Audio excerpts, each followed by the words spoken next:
Hoje nós vamos falar sobre gordura visceral, um tipo de gordura que fica localizada nessa região aqui da nossa barriga, no abdômen, entre alguns órgãos vitais. Está associada com maior risco de desenvolver doenças cardiovasculares. Para falar sobre esse assunto, olha só, nós vamos receber aqui no nosso estúdio um médico, cirurgião do aparelho digestivo, que vai nos explicar mais sobre esses riscos. Quem está aqui com a gente é o doutor Luiz Carlos Carvalho. Boa tarde, doutor Luiz, tudo bem? Boa tarde, Neyara. Boa tarde, telespectadores, tudo bem? Gente, doutor Luiz Carlos, há muito tempo que a gente estava tentando uma entrevista com ele aqui, mas ele sempre com a agenda muito cheia e hoje deu certo, graças a Deus, né, doutor? Sempre às horas, sempre às horas. É isso aí, sempre teve que adiar uma cirurgia um pouquinho, né? Eu não né? posso vir, mas eu boto alguém para... Olha, ele ajuda aí, sempre a gente tem uma ajuda dele. Obrigada, viu, doutor Luiz? Bom, a gente vai falar sobre gordura visceral. Eu queria que o senhor explicasse o que caracteriza a gordura visceral no nosso corpo. Bom, a gordura visceral é aquela que, como você falou no anúncio, ela fica localizada dentro do abdômen, certo? E, vamos dizer assim, na vizinhança de órgãos vitais, de órgãos importantes para o nosso organismo, especialmente o fígado, né? Ela hoje a gente sabe que ela funciona como uma espécie de órgão maligno que tem dentro do nosso corpo, produzindo um processo inflamatório que leva à produção de substâncias pró-inflamatórias, tipo fator de necrose tumoral, interleucinas, e isso... Ui, não entendi nada, doutor. O que é isso? São termos técnicos, mas para deixar de forma bem clara para o telespectador, são substâncias que vão promover, por exemplo, aumento da resistência à insulina, desenvolvendo casos de diabetes, é o caso do diabetes tipo 2, vão promover um aumento da resistência vascular e resulta com aumento da pressão arterial. Esse aumento da pressão arterial pode levar, por exemplo, a eventos cerebrais, eventos cardíacos, é isso? Aneurismas, e algumas dessas substâncias associadas a outros fatores comportamentais, genéticos, já tem-se relato que está associado também ao desenvolvimento de alguns tipos de câncer. Inclusive, gente, esse nosso assunto aqui surgiu com a sugestão de um telespectador que pediu que a gente falasse sobre gordura do fígado. Isso. Aí, quando a gente deu uma pesquisada, gordura do fígado, não, a gente vai falar de gordura, né, visceral, porque é o órgão que é mais afetado, né, doutor? Quando se fala em gordura visceral. Quando a gente fala em gordura visceral, a gente tem que entender que a gente está falando de uma forma sistêmica. Especificamente da gordura do fígado, porque a gordura do fígado é um acúmulo de gordura teoricamente fácil de se identificar. Você faz um ultrassom abdominal de rotina e aparece lá aquele nomezinho que muitas vezes questionam, né? Esteatose hepática. Traduzindo, gordura no fígado. Então, esse é um sinal indireto, vamos dizer assim, de que você está com a gordura visceral aumentada. Ou seja, não está só no fígado, mas está entre os outros órgãos. Exatamente. Antigamente, você tinha, por exemplo, já adiantando um pouco, como é que a gente faz para medir a gordura visceral? Eu já ia lhe perguntar, quais são os exames, como é que a gente Antigamente, a gente media a circunferência abdominal do paciente. Era um fator indireto, era um dado indireto de que a gente estaria com a gordura visceral aumentada. Isso, a medição é aqui em cima do umbigo, e na topografia, na região do umbigo, passando aqui por cima da crista ilíaca. O tamanho, quantos centímetros que seria? Inicialmente era 95 centímetros para a mulher e 105 centímetros, 110 centímetros para o homem. Seria um limite, né? Isso, mas isso aí foi mudando ao longo do tempo e hoje, assim, já não é mais o mais utilizado. Hoje a gente tem, por exemplo, o uso da bioimpedância, que lhe dá uma distribuição corporal da gordura. Bom, o senhor falou da bioimpedância. A gente pode interromper aqui, falando de bioimpedância, que a gente tem, inclusive, gente, a gente vai ver agora o vídeo exatamente sobre esse exame de bioimpedância elétrica, que é um exame que avalia a composição corporal, estimando a massa muscular e a gordura do nosso corpo. Vamos dar uma olhada? A bioimpedância é um exame de composição corporal, análise de composição corporal. Por muito tempo, a gente utilizou alguns outros índices para medir saúde, né? O peso na balança, o IMC, que é um outro índice de massa corporal. Muitas pessoas se preocupam demais com o peso na balança, quando na verdade deveriam se preocupar com a análise de composição corporal. É um exame muito simples de ser feito, muito rápido, exige um preparo muito simples, que são 4 horas de jejum, 4 horas sem beber líquidos, sem ter tomado bebidas estimulantes durante o dia, como café, outros bebidas estimulantes. evitar exercícios extenuantes no dia anterior ao exame. Mulheres também não devem fazer no período menstrual, nem estando gestantes, né? Porque modifica um pouco os parâmetros que são analisados aqui. Aqui na bioimpedância a gente tem diversos parâmetros que vão ajudar muito na gente entender muita parte metabólica desse paciente, muita parte de composição corporal e até mesmo de segmentação da composição corporal no corpo. Então, a gente vê aqui, por exemplo, o peso total desse paciente, 81,6 kg. Só com esse peso eu consigo dizer se esse paciente está com peso adequado ou não, se ele está obeso ou se ele está abaixo do peso? Só com esse dado a gente não consegue saber isso. É daí aí que vem a importância da bioimpedância. A gente aqui consegue saber quanto desses 81 quilos é massa de gordura e quanto é massa muscular.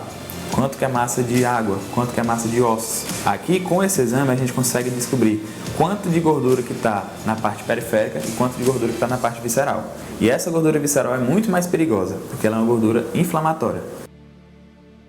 É saudável. Olha só, a gente vai continuar aqui a nossa entrevista com o Dr. Luiz Carlos Carvalho. A gente está falando sobre gordura visceral e a gente estava vendo justamente sobre esse exame, porque a gente estava falando quais eram os exames para detectar a questão da gordura visceral.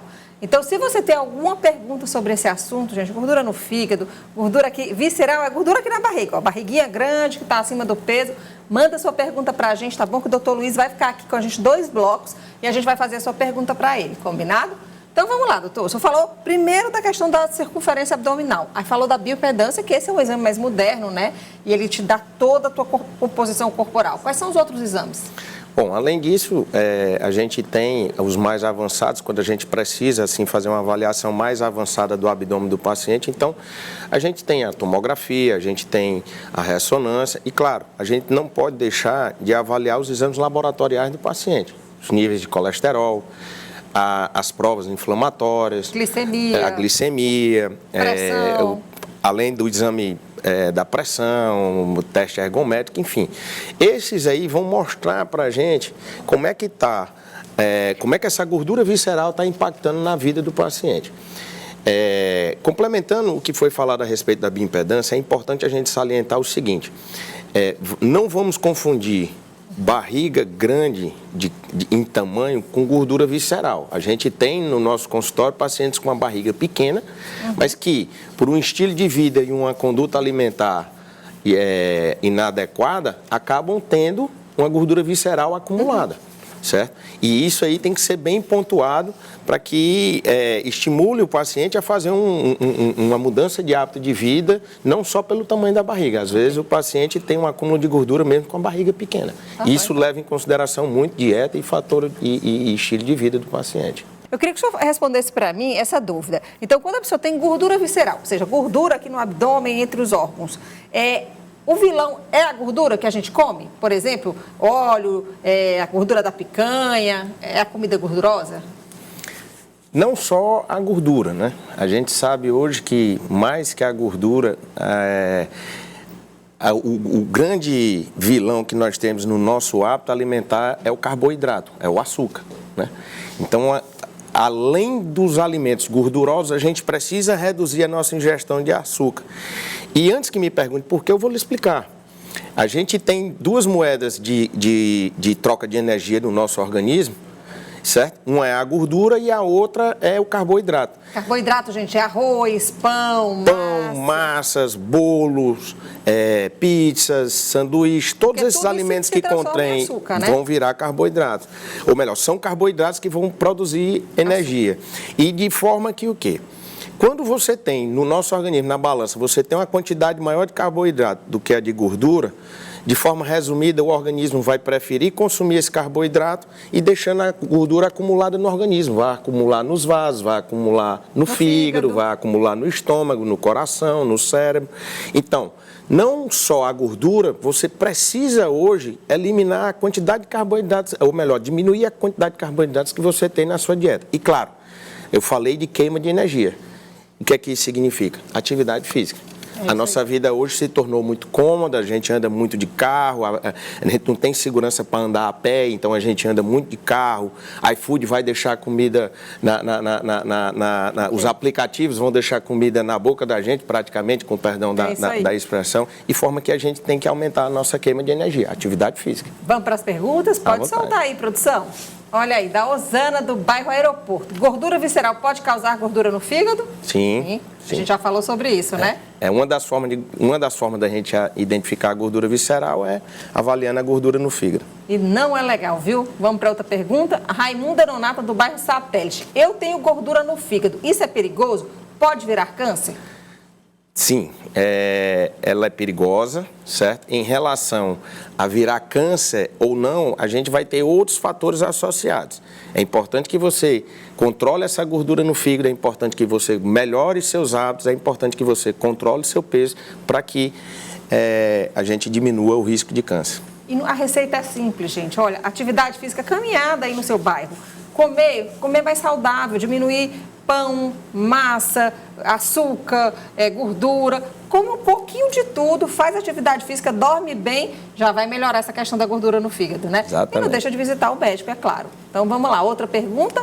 Ana Caroline, né? Deve ser esse o nome. Ana Caroline. Espero que eu tenha acertado, viu, seu nome, Ana? Eu tenho gordura no fígado. Quais os alimentos que eu não posso comer? Gostei da pergunta da Ana. Bom, na verdade, não é os alimentos que você não possa comer. Você tem que reduzir nesse momento, para você tirar essa gordura do fígado, além de você reduzir a quantidade de carboidrato e gordura, você precisa aumentar a sua atividade física para queimar essa gordura que está no fígado. Depois que você tirar essa gordura que está no fígado, fazendo junto com um especialista um acompanhamento nutricional adequado, você pode voltar a comer de tudo um pouco. Não é parar, fazer aquela dieta restritiva demais. Né? Aí você vai entrar num estado de desnutrição. Né? É o tipo da coisa assim. A gente precisa encontrar o ponto de equilíbrio de cada paciente, de cada indivíduo. Alguns pacientes voltam a comer pão, voltam a comer tudo, mas mantém um nível de equilíbrio que não acumula gordura no fígado. Outros precisam ficar sem comer, outros não. Ok, então tem mais uma pergunta, doutor Luiz. Regilene, olha aí, como diminuir a gordura da barriga rápido? Bom, essa receita eu prefiro dizer que não existe, né? Eu acho que você precisa diminuir a gordura da barriga continuamente e de preferência para sempre, para que você possa manter aí um estilo de vida, uma qualidade de vida adequada com um estilo de vida adequado. Então, tente baixar a sua barriga de forma contínua. Adquira um hábito alimentar junto com um hábito de atividade física que você não tenha gordura visceral de modo contínuo. Ok, então. Obrigada, doutor Luiz. Eu que agradeço a oportunidade, estou à disposição.